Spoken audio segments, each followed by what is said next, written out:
சந்தோஷமா வாழணும், தலை நிமிர்ந்து வாழணும், கண்ணியத்தோட வாழணும், ஒழுக்கத்தோட வாழணும்.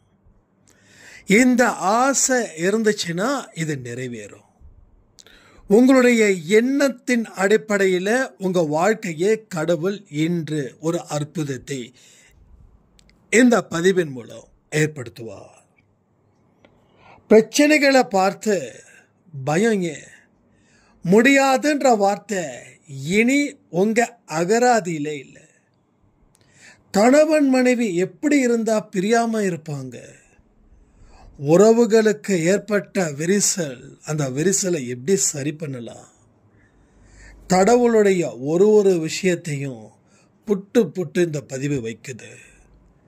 ஒரு பிரம்மாண்டமான வாழ்க்கைக்கு தயாராக இருக்கிறவங்களுக்கு இந்த பதிவு கண்ணில் படும். ஸோ நீங்கள் நிச்சயமாக உலகத்தை ஆளுவீங்க, அதில் எந்த மாற்று கருத்தும் இல்லை. பல மனிதர்களுடைய வாழ்த்து உங்களுக்கு வரும். இனி உங்கள் வீட்டில் நல்லது நடக்கும். இந்த பதிவை முழுவதுமாக புரிஞ்சுக்கிட்டு அதில் நீங்கள் கடவுளுக்கு நன்றி சொல்லக்கூடிய இடத்துல இருந்தால் definitely you will win in this world. Om Saira Saira Om Saira Saira Om Saira Saira Anbe Saira Peranbe Saira Akilam Talika Atma Velika Anudinam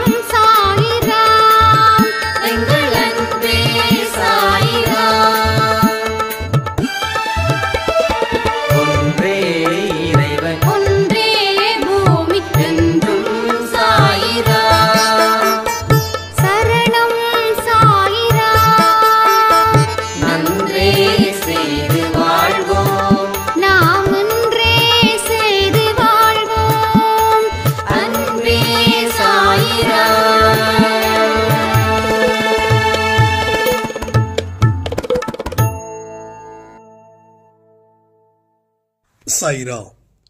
என் உயிரின் உயிரானவர்களே, இன்னைக்கு 12 மணி கொடுத்த பதிவு ஒரு பெரிய குழப்பத்துக்கு பதில் கிடைச்சது.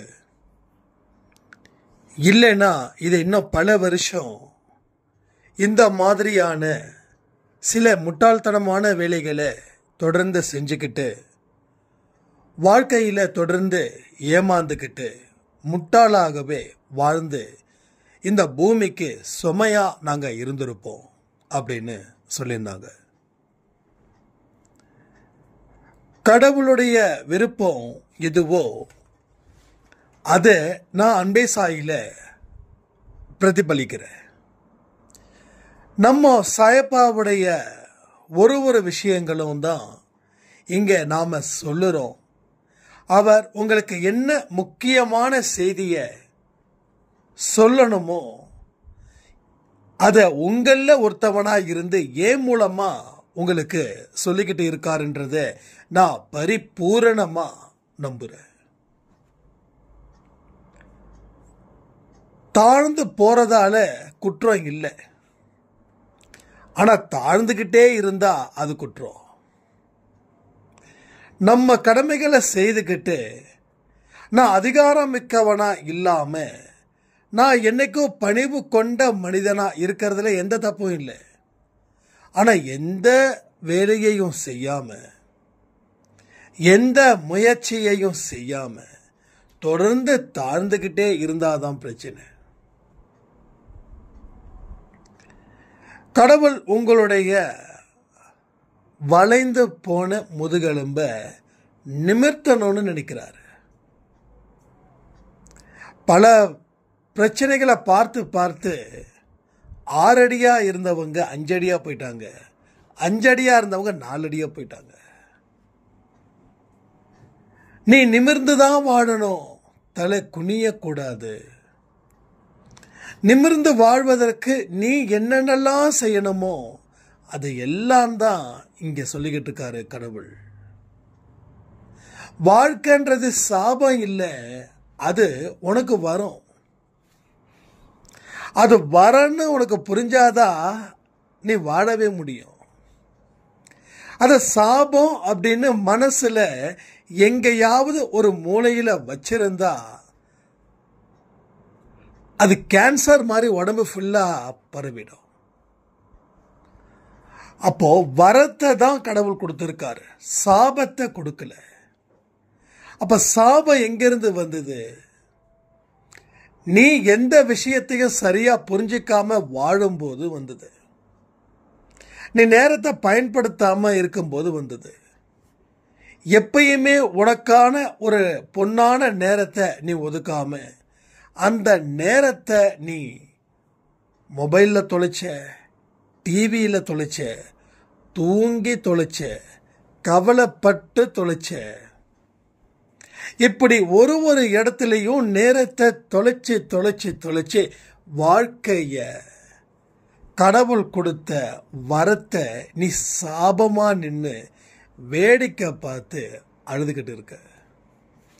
நான் என்ன பார்த்தா என் மனசு சந்தோஷம் அடையுமோ அதை நான் பார்க்கணும். நான் இப்ப பார்க்கறத சந்தோஷத்தை கொடுக்குதுன்னா அது எதிர்காலத்திலையும் அது சந்தோஷத்தை கொடுக்குமான்னு பார்க்கணும். இல்லை அது அழிவை கொடுக்குதுன்னா அப்போ இப்போ நான் எதை பார்த்தா ஃபியூச்சர் எனக்கு நல்லா இருக்குன்றதை யோசிச்சு நிதானிச்சு தெளிவு பெற்று அறிவு பெற்று அதை பார்க்கும்போது எதிர்காலம் சிறப்பாக இருக்கும். அப்ப கடவுளுடைய கூற்றின்படி நீ வாழணும். ஆனா உனது கூற்றின்படி நீ தேஞ்சுக்கிட்டு இருக்க. நீ வளர்ப்பிறையா இருக்க வேண்டிய இடத்துல நீ தேஞ்சுக்கிட்டு இருக்க. அமாவாசைக்கு அப்புறம் என்னது? வளர்ப்பிறை.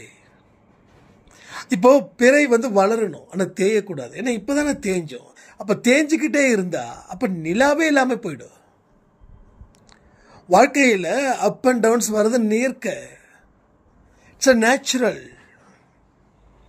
மேடு பள்ளம், இதை புதுசா சொல்ல வேண்டிய அவசியமே இல்லை. வாழ்க்கையில வெற்றி தோல்வி இன்பம் சந்தோஷம், அப்போ இது எப்பயுமே இருக்கும். அப்போ வளர்ப்பிறையா இருக்கிற நிலா முழு பௌர்ணமி, முழு நிலாவா ஆகும்போது பௌர்ணமின்னு சொல்றாங்க. அதுக்கப்புறம் தேய்பிறையா அமாவாசை வருது. ஆனா நம்ம வாழ்க்கை எப்படி தெரியுமா இருக்கு? மேல போறோம், கீழே இறங்குறோம். இறங்குனதா இருக்குது, மறுபடியும் மேல வரணும் அப்படின்னு கடவுள் என்னென்னமோ சொல்றாரு. உங்க மனசுல பதிகிற மாதிரி பேசுறாரு. ஆனாலும் நீங்க வளர்ப்பிறையா மாறல. அப்ப தேஞ்சிக்கிட்டே இருந்தீங்கன்னா காணாம போயிடுவீங்க. தேய என்ன ஆகும்? தேயத்தை என்ன ஆகும்? அந்த இடத்துல ஒண்ணுமே இருக்காது. ஜீரோ. ஜீரோ ஜீரோன்றது இட்ஸ் நாட் அ வேல்யூ. அது கணக்கில் சேர்க்க முடியாது. ஸோ அந்த மாதிரி ஒரு இடத்துக்கு நாம போய்கிட்டே இருக்கோம். இன்னமும் தேயிறோம். ஒரு புள்ளியில இருந்துதான் எல்லாமே வருது. கடைசியில் அந்த புள்ளியே இல்லாம போயிடும். புள்ளி இல்லாம எப்ப திரும்ப போகும்? இந்த உலகத்தை நாம விட்டு போகும்போது.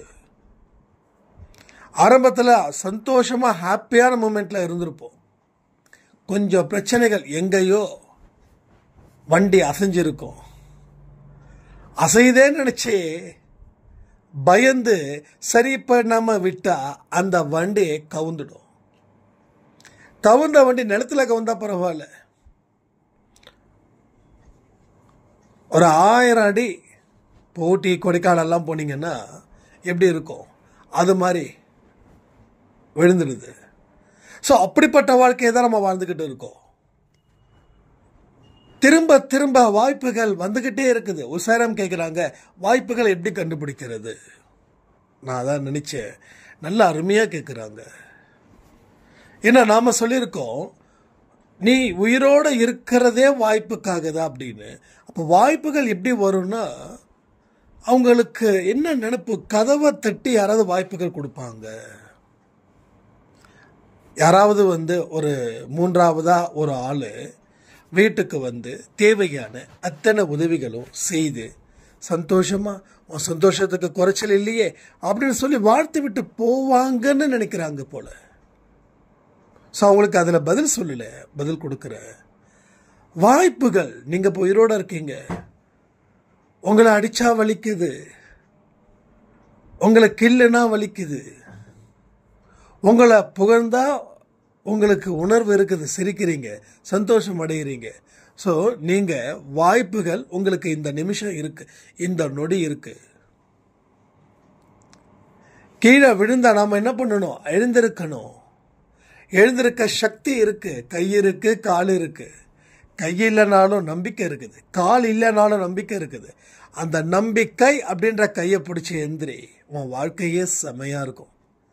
நீ யாரை பார்த்தோ ஃபீல் பண்ண வேண்டாம். உன்னை பார்த்து பொறாமைப்படுற அளவுக்கு நீ வாழ்க்கையில் உயருவாய்.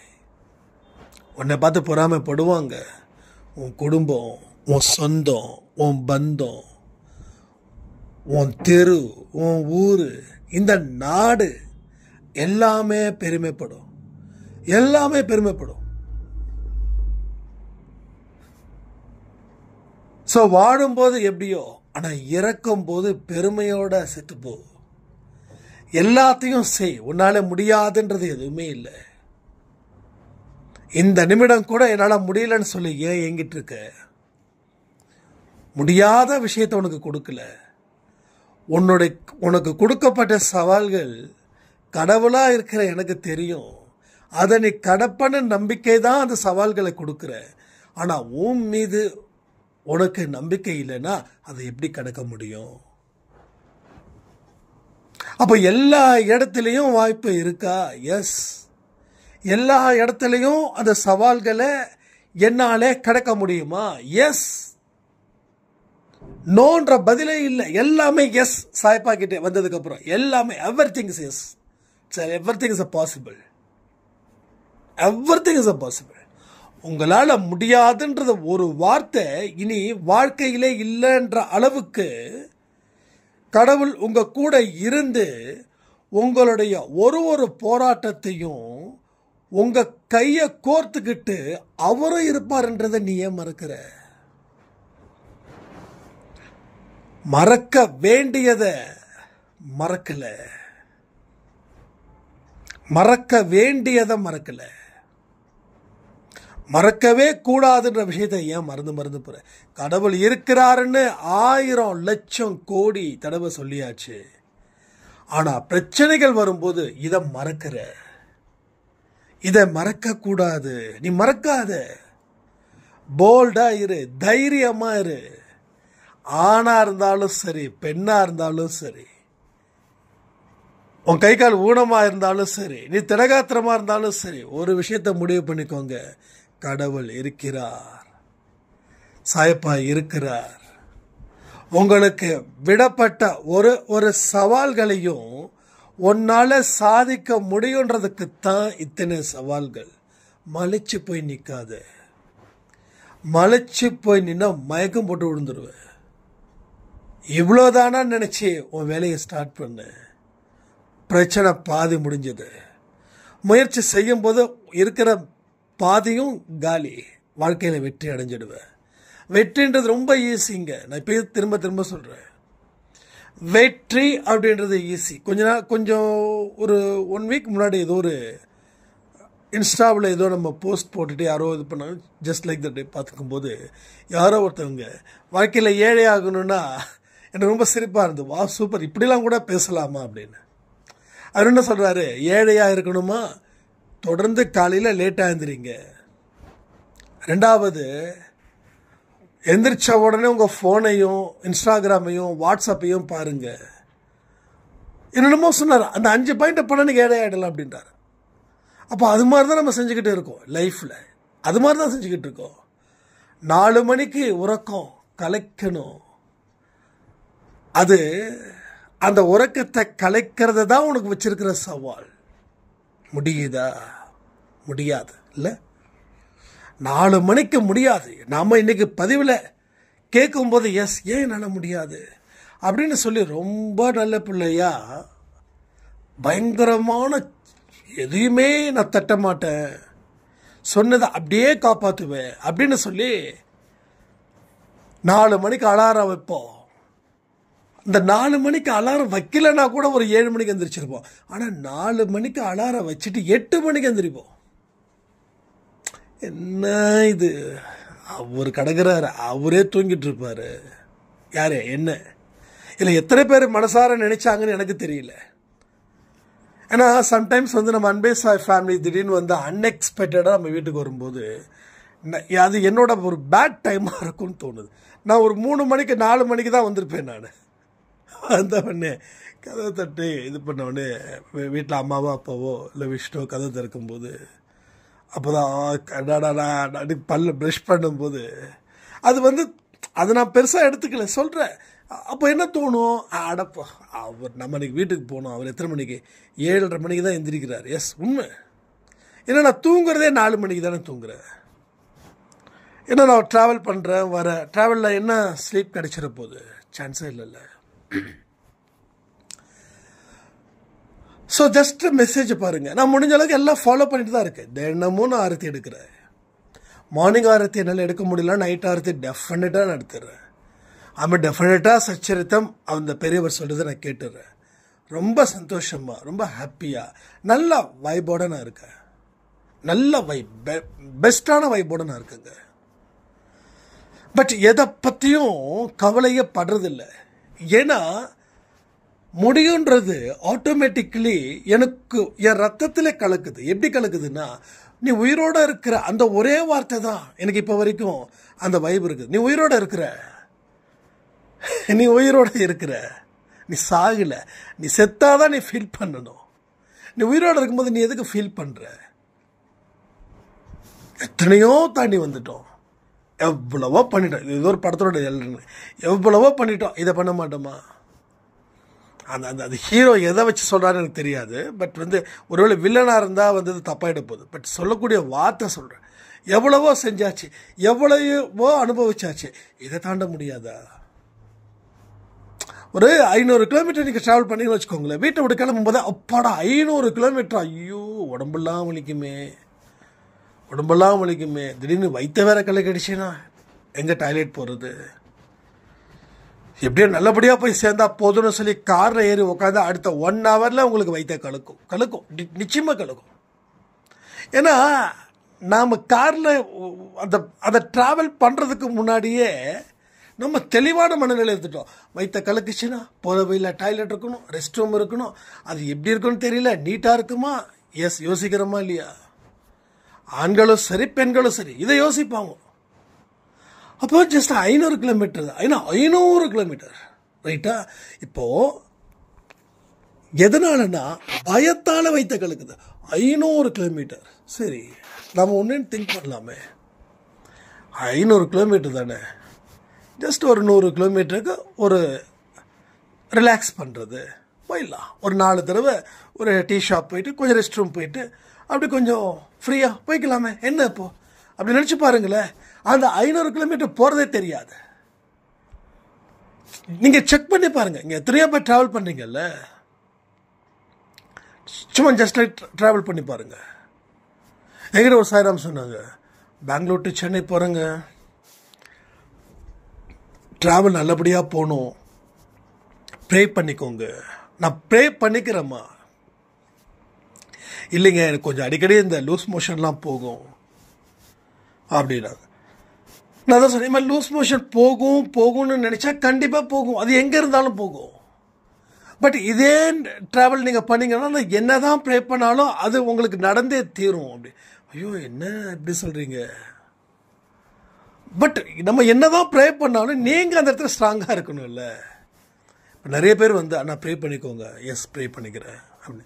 அதில் வந்து ஒரு 50 சக்ஸஸ் ஆகுது ப்ரேயர்ஸ், மீதி 50 சக்ஸஸ் ஆகலை. சக்ஸஸ் ஆகாததுக்கு என்னென்னா எதிரில் இருக்கிறவங்களுடைய அந்த வைப்ரேஷன் தான் முக்கியமாக இருக்குது. நீ முடியாது அப்படின்னு நினச்சிக்கிட்டு பிரார்த்தனை பண்ணுன்னு சொன்னா டெஃபினட்டாக முடியாது. இப்போ நான் மறுபடியும் சொன்னேன், இதை பாருங்கம்மா, கொஞ்சம் ஒரு 1/2 hour ரிலாக்ஸ் பண்ணுங்க. ஸோ லூஸ் மோஷன்லாம் ஆகாது, சாயப்பட உதி இருக்குல்ல, அதை லைட்டாக தண்ணி மிக்ஸ் பண்ணி நீங்கள் அங்கேருந்து குடிங்க, நான் இங்கேருந்து குடிக்கிறேன். அந்த நம்பிக்கை இருக்குல்லண்ணா? கண்டிப்பாக நம்பிக்கை இருக்குது. சரி, ஓகே. ஏன்னா ஆக்சுவலாக அவங்க லூஸ் மோஷன் போச்சு ஒரு நாளைக்கு முன்னாடி சொன்னாங்க. ஏன்னா அவங்க கண்டிப்பாக அந்த ட்ராவல் பண்ணியே ஆகணும்னு சொல்லி சொன்னாங்க. சரி, ஓகே, நம்பிக்கை இருக்குல்ல? அதான் நம்பிக்கை இருக்குதுன்னு நான் கேட்டேன் நான் உங்ககிட்ட. ஏன்னா நைட்டு 10-10:30 மணிக்கு ஐ திங்க் பஸ்ஸுன்னு நினைக்கிறேன், ஆம்னி பஸ் போகிறாங்க. 8 மணிக்கு எனக்கு சொல்கிறாங்க. சரி, ஓகே. நான் 8 மணிக்கு கரெக்டாக நான் உதி தண்ணி மிக்ஸ் பண்ணி கொடுப்பேன். நீங்கள் உதி தண்ணி மிக்ஸ் பண்ணி கொடுங்க. ட்ராவல் ஹாப்பியாக சேஃபாக நீங்கள் போவீங்கன்ற நம்பிக்கையோடு அந்த உதி தண்ணியை குடிக்கணும். லூஸ் மோஷன் ஆகிடக்கூடாதுன்னு சொல்லி உதி தண்ணி குடிக்கக்கூடாது.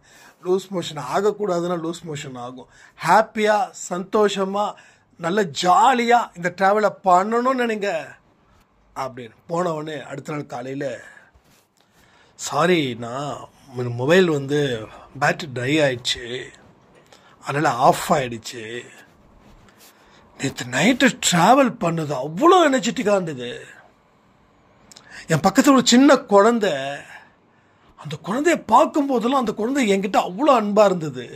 அந்த குழந்தைய அப்படி தூங்க வச்சு அப்படி இது பண்ணி அவங்க அம்மாலாம் நல்ல ஒரு பாண்டிங் வந்தது. அவ்வளோ சந்தோஷமாக இருந்தது. நான் பெங்களூர் கொஞ்சம் என்ன லேட்டாக போனால் பரவாயில்ல, இந்த பாப்பா கிட்ட பேசிகிட்டே போகலாம், கொஞ்சிக்கிட்டே போகலாம் அப்படின்னு நினச்சேன். அந்த அளவுக்கு நான் ஹாப்பியாக என்ஜாய் பண்ணேன். இப்போ உதி தண்ணியில் மிக்ஸ் பண்ணி என்ன சொன்னாங்க? ஹாப்பியாக இருக்கணும், ஜேர்னி சேஃபாக போகணும். நடந்துச்சா? ஸோ எதை நினச்சி எதை செய்கிறோமோ அதுதானே நடக்குது. இதை தானே கிட்டத்தட்ட 8000 வீடியோஸ்க்கு மேலே பேசியிருக்கிறோம். அப்போது வாய்ப்புகளை எப்படி கண்டுபிடிக்கிறதுன்ற கேள்வி எந்த மாதிரியான கேள்வின்றது நீங்கள் யோசிச்சு பாருங்கள். ஏன்னா அவங்க ரெகுலராக அன்பேசாயில் இருக்க குடும்பம். நான் அவங்க அப்படி சொல்லிட்டாங்கன்னு சொல்லி ஃபீல் பண்ணலை.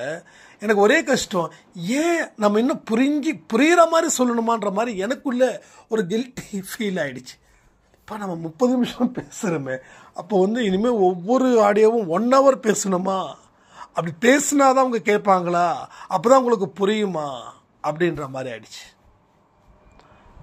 ஸோ எல்லா விஷயமும் இங்கே நம்மால தான் நடக்குது. எல்லா விஷயமும் இது யார்ட்டும் சொல்லாதீங்க. ஏன்னா என்ன ஆகுதுன்னா, உங்கள் குடும்பத்தில் இவ்வளோ பெரிய பிரச்சனை என்னால் தான் ஆச்சு அப்படின்னா அவங்க உங்கள் மேலே மிளகாச்சிடுவாங்க. ரைட்டா? அதனால் அந்த பாயிண்ட்டுக்கு நீங்கள் போக வேண்டாம். இது எல்லாமே சில விஷயத்தை ரகசியமாக வச்சுக்கோங்க. இட்ஸ் பெஸ்ட் இல்லை. அப்போது இந்த விஷயத்தை நீங்கள் சொல்லும்போது அவங்க உங்களுடைய எவ்வளோ ஜெனிவனாக ஒத்துக்கிட்டாங்க அப்படின்னு சொல்ல மாட்டாங்க. உங்களை இன்னும் இரிட்டேட் பண்ணிக்கிட்டே இருப்பாங்க. சரிதானே? நான் சொல்கிறது தப்பு இல்லைல்ல? எல்லாத்துக்கும் காரணம் நான் தான். இனிமேல் நான் சரியாக இருக்கிறேன், நான் நல்லா இருப்பேன் அப்படின்னு சொல்லி பாருங்களேன். உடனே ஒரு சண்டை, பெரிய பூகம்பம் நடக்கும் வீட்டில். இதெல்லாம் எனக்கு எக்ஸ்பீரியன்ஸ். என்னுடைய ஃபேமிலி லைஃப்பில் சில விஷயங்கள்லாம் நடந்தது இல்லையா? கடவுள் என்னை எல்லாத்துக்கும் எக்ஸ்பீரியன்ஸ் பண்ணி வச்சுருக்காருங்க. ஒரு ஃபேமிலி மேனாக இருந்தால் என்ன பிரச்சனை இருக்கும், ஒரு பேச்சுலராக இருந்தால் என்ன பிரச்சனை இருக்கும், ஒரு பிஸ்னஸை கரெக்டாக பண்ணலைன்னா என்ன பிரச்சனை இருக்கும், ஒரு பிஸ்னஸை டெவலப் பண்ணுறதுக்கு என்னென்ன வழி இருக்குது, மற்றவங்க கிட்ட எப்படி பேசணும், எப்படி பழகணும்னு மனுஷன் எல்லா இடத்துலையும் ஒரு எக்ஸ்பீரியன்ஸை கொடுத்து ரெடி பண்ணி வச்சுருக்காரு. அப்போ என்ன இது பெரிய பூகம்பம் வெடிக்கும். அப்போ ஏன்டா இந்த விஷயத்த சொன்னோம் அப்படின்னு நினச்சிக்கிட்டு என்ன திட்டுறவங்க இங்கே நிறைய பேர் இருப்பீங்க. இவர் சொன்னார், நான் செஞ்சேன் பாரு, இப்போ ஏகப்பட்ட பிரச்சனை. நினச்சிங்களா இல்லையா? மனசார சொல்லுங்கள். நான் ஒன்றும் சொல்ல மாட்டேன், நான் எல்லாத்தையும் ஜாலியாக தான் எடுத்துப்பேன். அப்போ அதனால தான் நான் அடிக்கடி சொல்கிறேன், இந்த ரகசியத்தை ஏன் அடுத்த செகண்டே போய் சொல்லிடுறீங்க? நான் ஒன்று கேட்குறேன், ஏதோ ஒரு படத்தில் அடித்து கேட்டாலும் சொல்லாத, அன்பாக கேட்டாலும் சொல்லாத. நீ என்னடா சொல்ல வந்த? இல்லை, அடிச்சும் கேட்பாங்க, அக்கறையாகவும் கேட்பாங்க, அன்பாகவும் கேட்பாங்க, எப்பயுமே நீ சொல்லாத. எஸ், அதுதான் அப்படிதான். எந்த இடத்துலையும் உங்கள் ரகசியத்தை ஜஸ்ட் லீக் அவுட் பண்ணாதீங்க ஜி, ப்ளீஸ். அதை பண்ணிட்டீங்க அப்படின்னா ஏன்டா லீக் அவுட் பண்ணோன்ற மாதிரி உங்களுக்கு பிரச்சனை ஸ்டார்ட் ஆகிடும். ஸோ எல்லாமே உணர்ந்துக்கோங்க. ரகசியத்தை சட்டுன்னு இல்லை, என் கணவர் ரொம்ப அன்பாக பேசினார், அப்போ நான் சொன்னேன், எங்கள் எல்லாத்துக்கும் பிரச்சனை நான் தாங்க, இனிமே அப்படி நான் உங்கள் மனசு நோகாமல் நான் செய்ய மாட்டேங்கன்னு சொன்னிட்டீங்கன்னா மறுபடியும் சண்டை எங்கேயோ ஸ்டார்ட் ஆகும் இல்லையா? என்ன குழம்பு வைக்கிற, என்ன சாம்பார் வைக்கிற, என்ன உப்பு இருக்குது, அது இல்லை, நீ வர பொறுப்பு இல்லை, அது இல்லை, அப்படி இப்படி சொல்கிறாரு இல்லையா? சொல்லும் போது அப்போ இந்த பாயிண்ட் வந்துடும், அந்த பாயிண்ட் வந்துடும். தெரியுது இல்லை, நீ தானே அத்தனை மிஸ்டேக்கை பண்ண, இன்னைக்கு குடும்பம் இப்படி நடக்கிறது. அப்போ தோணும். அப்போ உங்களுக்கு என்ன தோணுன்னா, நீங்கள் என்ன மனசார திட்ட ஆரம்பிச்சிடுவீங்க. இவர் சொன்னதால செஞ்சுட்டு இப்போ அந்த மனுஷன் இதை வச்சு அரசியல் பண்ணிட்டு இருக்காரு வீட்டுக்குள்ளே அப்படின்னு. ஸோ அதுதான் சொல்கிறேன், ரகசியத்தை ஜஸ்ட் லைக் தட் எங்கேயும் சொல்லாதீங்க, ஈவன் யார்கிட்ட சொல்லாதீங்க. நான் உங்ககிட்ட ஒரு விஷயத்த சொல்கிறேன்னா அது உங்களுக்கு எனக்கு சாயப்பாக்கும், அவ்வளோதான். அப்போதான் உங்களுடைய மைண்ட் கிளியர் ஆகும், இல்லைன்னா மைண்டில் கன்ஃபியூஷன் ஆகிடும். இப்போ ஏற்கனவே அந்த கன்ஃபியூஷனாகவே படாத பாடுபடுத்துது. இப்போ மறுபடியும் பழைய விஷயங்களை கிளப்பி அதில் ஒரு புது கன்ஃபியூஷனை ஏற்படுத்தினா அது எவ்வளவு இஷ்யூ ஆகுன்றதையும் நீங்கள் யோசிச்சு பார்க்கணும். நான் நிறைய பதிவில் சொல்லியிருக்கேன், இந்த விஷயத்த ரகசியமாக செய்யுங்க. ஆன்மா கிட்டே பேசுறது கூட ரகசியமாக வைங்க. சக்சஸ் ஆனதுக்கப்புறம் நம்ம தேவைப்பட்டா சொல்லிக்கலாம், இல்லைன்னு தேவையில்லை. பட் உங்களுக்குள்ள அந்த ரகசியத்தை காக்க முடியல அப்படின்னா நீங்கள் உலகத்தை ஆள முடியாது. என்னங்க, உலகத்தை ஆள முடிகிற அளவுக்கான தகுதி? எஸ், தகுதி தான். அதற்கு தாங்க மூமெண்ட் ஆகுறோம். அதுக்காக இந்த ஜென்மத்தில் இல்லை, இன்னும் லட்ச ஜென்மங்கள் இருக்கு. லட்ச ஜென்மம் இருக்குதுன்னும் போது அதில் ஏதோ ஒரு ஜென்மத்தில் கூட ஆக மாட்டோம். ஆக மாட்டோமா சொல்லுங்க? நான் கண்டிப்பாக ஆவேன். அப்போ என்ன ஆகுது, இந்த ரகசியத்தை நீங்கள் தொடர்ந்து பண்ண நிறைய பேர் பாருங்களேன், நம்மளை சில பேர் பார்த்தீங்கன்னா ரொம்ப பேசிக்கிட்டே இருப்பாங்க, ரகசியம்லாம் அதெல்லாம் அடித்து தள்ளிடுவாங்க. அப்புறம் தான் சரி சொன்னா என்னப்பா, அவருக்கு யூஸ் ஆகட்டும், அவருக்கு யூஸ் ஆகிறது நல்ல விஷயந்தான், நான் இல்லைன்னு சொல்லலை. ஆனால் அவர் உங்களை மறுபடியும் பிரச்சனைக்கு கொண்டு வருவார், அதுக்கு என்ன பண்ணுவீங்க?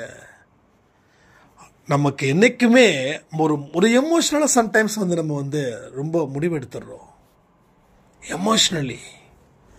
அதில் தான் நீங்கள் வீழ்த்தப்படுறீங்க. நிமிர்ந்த தலை எங்கே தொங்க போடுறோம் அப்படின்னா எமோஷ்னலாக இருக்கும்போது தான். உங்களுக்கு உயிருக்கு உயிரானவர், நண்பர், யாரோ இருக்கட்டும், லைஃப் பார்ட்னர் யாரோ இருக்கட்டும், அறிவில்லையா அப்படின்னா நமக்கு மனசுக்கு தோணுது. அதே ரோட்டில் ஒருத்தர் சண்டை போட்டான், அவன் அதை விட அசிங்கமாக திட்டுவான், அந்த நேரத்துக்கு மட்டும்தான் இருக்கும். வெளில வந்துட்டா ப்ராப்ளம் சால்வ்டு. இவனும் மனுஷன்தான், உங்கள் கூட இருக்கிறவரும் மனுஷர் தான். ஆனால் என்ன அப்படின்னா எமோஷனல் ரிலேஷன்ஷிப் இது, அது எவனே தெரியாது. அவன் கிடக்கிறான் பைத்தியக்காரன் சொல்லிட்டு நம்ம போகிறோம். அதுக்காக இங்கே இருக்கிறவங்கள பைத்தியக்காரன்னு சொல்லிட்டு போக சொல்லலை. அங்கே எப்படி அந்த காதில் வாங்கி இந்த காதில் விட்டோமோ அதே போல் இந்த காதில் வாங்கி அந்த காதில் விட்டுடுங்க. Just like that. அப்படி போகும்போது மைண்டு ஃப்ரீயாக இருக்கும், மைண்டில் ஸ்ட்ரெஸ் இருக்காது, மைண்டில் எந்த விதமான பாதிப்பு இருக்காது. அதிகப்படியான நோய்கள் வர்றதுக்கு காரணமே மைண்டில் இருக்கக்கூடிய ஓவர் ப்ரெஷர், அது நோயாக மாறுது, வேற ஒன்றுமே இல்லை. அப்போ ப்ரெஷரை ஏன் ஏற்றுற? கூட இருக்கக்கூடிய மனுஷனால. கூட இருக்கிற மனுஷன் ப்ரெஷரையும் ஏற்றுவான், ப்ரெஷரையும் குறைப்பான். அப்போ நீ எல்லா இடத்துலையும் சரிசமமாக இருந்துட்டா யார் என்ன பண்ணாலும் உன் வாழ்க்கையில் எதுவுமே மோசம் போயிடாது. விஜய் சொன்ன மாதிரி உசுப்பேத்துறவங்க கிட்ட உம்முன்னும் கடுப்பேத்துறவங்கிட்ட கம்முன்னு இருந்துட்டாவே போதும். நாம் நம்ம வேலையை செய்யலாம். நமக்கே இங்கே ஏகப்பட்ட வேலை இருக்குது, நமக்கு இங்கே ஏகப்பட்ட வேலை, ஏகப்பட்ட பாவங்களை கழிக்கணும், புண்ணியங்களை சேகரிக்கணும், வாழ்க்கையை வாழணும் தானே. சொல்லுங்கள், வாழ்க்கையை வாழணுமா இல்லையா? நீங்கள் சந்தோஷமான வாழ்க்கையை வாழணுமா இல்லையா? நீங்கள் உங்கள் குடும்பத்தோட ஹாப்பியஸ்டான பர்சனாக இந்த வேர்ல்டில் இருக்கணுமா இல்லையா? நல்ல மனுஷனா, ஒழுக்கமான மனுஷனா, யாருக்கும் எந்த இடத்துலையும் பாதிப்பு துன்பத்தை தராத மனுஷனா இருக்கணுமா இல்லையா? அவ்வளோ ஆசை உங்களுக்கு இருக்குதா இல்லையா? இருக்கும்போது நீங்கள் அதில் ஃபோக்கஸ் பண்ணுவீங்களா, இல்லை நம்மளுக்கு தொல்லை பண்ணுறாங்களேன்னு சொல்லி இவங்க மேலே நீங்கள் கடுப்பாகி கோபமாகி அழுது ஆர்ப்பாட்டம் பண்ணிட்டு இருப்பீங்களா? ஸோ எல்லா ரிலேஷன்ஷிப்பும் சரி, கொஞ்சமாவது டிஸ்டன்ஸ் மெயின்டைன் பண்ணணும்.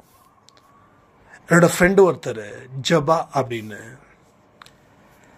அவர் கிறிஸ்டின். அவருக்கு ஒரு சின்ன பிரச்சனை. அவர் லவ் பண்ண பொண்ணு விட்டுட்டாங்க, கேஸ்ட் கம்யூனிட்டி இஷ்யூஸ் அப்படின்னு. அதனால அவர் என்னையும் கூட்டு போனார். சந்தோஷ், நீங்கள் கொஞ்சம் வாங்க அப்படின்னு. சரி, ஓகே. நம்ம இப்போ சும்மா நார்மலாக தான் இருந்தோம், ஒன்றும் பிஸ்னஸ்லாம் ஒன்றும் இல்லை. அப்போ அவர் சொன்னது இப்போ வரைக்கும் தெரியுது. இது பாருப்பா, ஹஸ்பண்ட் அண்ட் ஒய்ஃபாக இருந்தாலும் சரி, அண்ணன் தம்பியாக இருந்தாலும் சரி, அப்பா பிள்ளையாக இருந்தாலும் சரி, டிஸ்டன்ஸ் கொஞ்சம் முக்கியம். அந்த டிஸ்டன்ஸே இல்லாமல் ஒரு ரிலேஷன்ஷிப்பு தான் பிரேக் ஆகும். அதுதான் ஒரு மனுஷனை சாகடிக்கும்னாரு. அவர் சொன்னது ஒத்த லைனு, ஆனால் இன்னைக்கு வரையும் எனக்கு புரியுது. ஸோ நான் எல்லா ரிலேஷன்ஷிப்பையும் விரும்புகிறேன். என் உயிரின் உயிரானவர்களேனா அதில் உண்மையான வார்த்தைகள். ஆனாலும் அடுத்தவங்க சுதந்திரத்தில் தலையிடக்கூடாதுன்ற ஒரு விஷயம் எனக்கு எப்பயுமே இருக்கும். அது எப்பயுமே தான் இருக்குது. இன்றைக்கி மட்டும் இல்லை, நேற்று இல்லை, அது ஸ்டார்டிங்கில் இருந்தே. அடுத்தவங்க சுதந்திரத்தில் தலையிடக்கூடாது. நான் ஒருத்தவங்களை விரும்புகிறேன் அப்படின்னா, நான் உன்னை விரும்புகிறேன், அதனால் உன்னை நான் கண்ட்ரோல் பண்ணுவதற்கு அன்பால் உன்னை கண்ட்ரோல் பண்ணுறேன், அந்த மாதிரி இது பண்ணிடக்கூடாது. நமக்கு என்ன பிடிக்குதோ அதை அவங்ககிட்ட சொல்லணும்.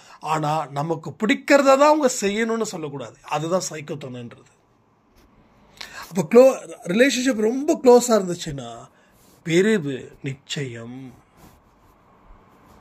என்னோட பர்சனல் லைஃப்பில் சில பேர் கேட்கலாம், அப்போ நீங்கள் தாராளமாக கேளுங்க, ஒன்றும் பிரச்சனை கிடையாது. அப்போ நான் என்னோட லைஃப் பார்ட்னராக இருந்தாங்க இல்லையா, அவங்ககிட்ட சொன்னது ஒன்று தான், ரொம்ப க்ளோஸாக இருந்தால் டெஃபினட்டாக பிரிஞ்சிடுவோம், கொஞ்சமாவது டிஸ்டன்ஸ் இருக்கணும் அப்படின்னு. அதாவது ரொம்ப க்ளோஸாக இருந்ததால் வந்த பிரிவு. ஸோ இப்படி தான் இது எல்லா ரிலேஷன்ஷிப்லேயும் பொருந்தும், எல்லா ரிலேஷன்ஷிப்லேயும். அப்போ என்ன ஆகுது, க்ளோஸாக இருக்கும்போது தான் சந்தேகம் ஜாஸ்தியாகும். அப்போ சின்ன சின்ன விஷயங்கள் கூட பெரிய விஷயத்தில் ஒரு பாதிப்பை ஏற்படுத்தும். இது எல்லாமே அங்கே நடக்கும். அதனால் கொஞ்சம் ரிலேஷன்ஷிப் இருக்கட்டும், ரிலேஷன்ஷிப்பை மதிக்கணும், அதுக்கு உண்டான மரியாதை கொடுக்கணும், அதுக்கு மாற்று கருத்து இல்லை. பட் ரொம்ப க்ளோஸ் சர்க்கிளாக போயிடக்கூடாது. அது உடனே என்னைக்காவது ஒரு நாள் இல்லை பிச்சுக்கும். அதனால தான் தெளிவான சில விஷயங்களை கடவுள் சொல்லிக்கிட்டே இருக்கார். சரிசமமான மனநிலையில் இரு, எமோஷ்னலாக மட்டும் இருக்காத. இருந்தால் உன் வாழ்க்கை தலை குனிஞ்சது போலவே மாறிடும். ஸோ இதெல்லாம் நல்லா புரிஞ்சுக்கோங்க. வாழ்க்கையை வாழலாம், சந்தோஷமாக ஹாப்பியஸ்டான பர்சனாக நீங்கள் இருப்பீங்கன்னு சொல்லி இந்த பதிவை நான் முடிக்கிறேன். ஜெய் சாய்ராம்.